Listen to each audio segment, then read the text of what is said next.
Welcome back to Chili Smith, friends, and thanks for joining us for another little episode on To a Healthier You in 2022. And Twyla's with me today to help with hummus, dips, and spreads. These are bean products that you can cook at home that are a whole lot healthier than what we might buy in the store.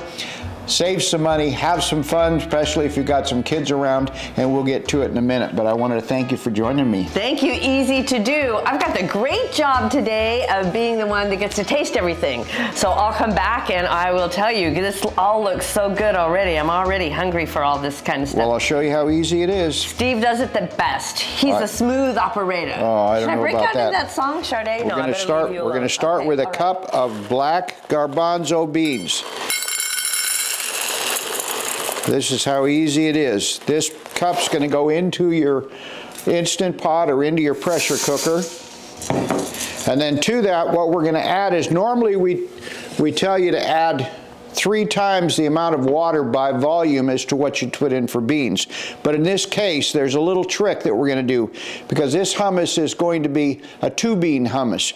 We're going to start with black garbanzos, which give us that bold, wonderful, just exotic flavor, and then we want something that's a little bit creamier, and so we're going to use peruano beans with these as well. But the peruano beans cook more quickly, so we're going to do a 2-stage cook. Therefore, you're going to start, rather than 3 to 1, we want you, for a cup, we actually want you to do a 5 to 1. That's a little less of water than you normally use, and that's because we're going to make this into a hummus. So we're going to add 5 cups of water. That's done. This is how simple it is. That's why kids are like it. And you can see that the beans are in here. They're nice and clean. There's no debris floating around. There's nothing like you find with store-bought beans. Put it in your Instant Pot. Put your lid on. Push your button for 40 minutes and hit start. That's cooking. So that's all we're going to do for the first cook. When that completes, we're going to let it lose its pressure naturally. That's important, because the beans need to come back atmospherically to the right pressure, or the skins will split. So then the next thing that we're going to do is, while that's cooking, we have some time. So we're going to prepare some things for our party, and we're going to get ready. One of the things that I'm going to do is, in this recipe, we're going to add some oven roasted garlic. Now, to do oven roasted garlic, it sounds like it's such a challenge, but here's how easy it is, really. And it makes it, you can use the granules and you can use the powders, but when it's this easy to do and this flavorful, you want to do it. Just take your bulb and cut off the end. The bulb started like this, we laid it on its side, we cut off a part. Then, with or without oil, you'd put some on here. Put it in a Pyrex or in a dish, and put it in an oven of 425 degrees for about 5 minutes. When that finishes, it's going to look golden brown like this. And what's sweet about this is, when you squeeze it, and you'll see when we're adding this to the dish, the garlic cloves actually just kind of pop right out. So we'll be able to use that. So that's one of the things that you would do at the time while you're cooking. The next thing is you're going to prep some vegetables that are going to be so wonderful with this. Now, some people prefer to do this with bell peppers and celery and carrots, which we have here. We also put out some chips for those of us that love that. We've got some pita bread that is here that we can tear off chunks and do that. And we've also got some crackers that are here. Additionally, what we're going to have are our seasonings and our tahini. Tahini is actually made from sesame, and it's crushed sesame. So it's made like a peanut butter, only it's a sesame butter. And it has oil in it from the product. So we're going to stir that in when we get ready to do our blend. We've got our seasoning here. This is our Chili Smith seasoning, but you don't have to just use that. You can also use, this is one that's one of our vendors makes. She's Indian, and her masala blend, this one happens to be dal, which is excellent with garbanzo beans. And then this is one of ours that's a Cajun styling seasoning that's a little bit hotter, has a little more heat in it than normal hummus. Now, hummus means chickpeas. That's what it means. But it's come to really represent everything that's a bean that can then be cooked down, blended, and made into a puree. That can be used as a dip. It can be used as a spread on sandwiches. We have folks that come in the store all the time that buy this because the children prefer to have the bean spread on their sandwich as opposed to mayonnaise or butter or some of those other products, which delights Twyla to no end. So that's what we're going to do, is show you exactly how to do those things. So the next phase is I'm going to take the beans that I've already cooked, I'm going to bring them here, and then we're going to do a blend together and add our ingredients. You'll just see it'll be done in just a few minutes. All right, so when we finished and we've added the Peruano beans for the second cook, your batch is going to look like this. And you'll notice that it isn't overly juicy like beans, and that's about what we want. We can always add more juice, or we can add more broth to make this thinner. And we can also show you a trick in thickening, which is one of the things that we like to do when we add things, is to add something that's healthy. So we'll add our Nature's Power, our lupin bean spread. So next thing is you take your immersion blender. This is easiest when the beans are hot. You just put the blender in, put it in the bottom, and begin to blend your beans.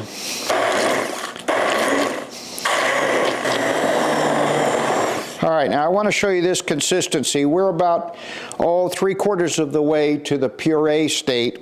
And what this does is there's still some partial pieces of the beans that can be seen there. And a lot of Middle Eastern cooking, this is the way that it's served, is that it would come from this state right onto the table. And this of course, this dish is a staple in a lot of Middle Eastern tables and a lot of other cultures as well. To where it's like here in America, we use butter or we use other things, or dip something in olive oil, perhaps, if we're in Italy. Here, it's going to be a bean spread. So I'm going to go ahead and blend this up just a little bit more. All right, so now we're just about to the consistency that we want. Now we're going to add some tahini.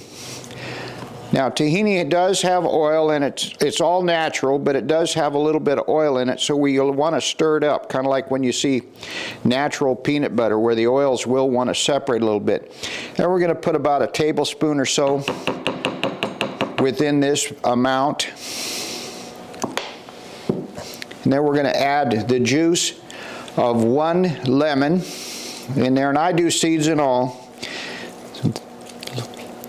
Ever since one of those doctors Twyla's always talking about said that the nutrition on a lot of these things is actually in the seeds, in the skins and in the seeds. And so what we do is I just kind of squeeze that, let it go. Then we're going to use about a teaspoon or a teaspoon and a half. This happens to be our blend, but there are others. And essentially, that's it. Then we finish up our blend.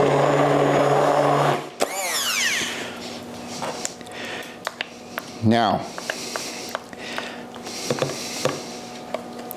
it doesn't get any easier than that or any faster than that. That's just as easy as it can be. And then what we're going to do is we're going to take some out. And this is warm because these beans are just cooked. That's a good way to do it at a party. But you can also refrigerate this. It refrigerates very, very well.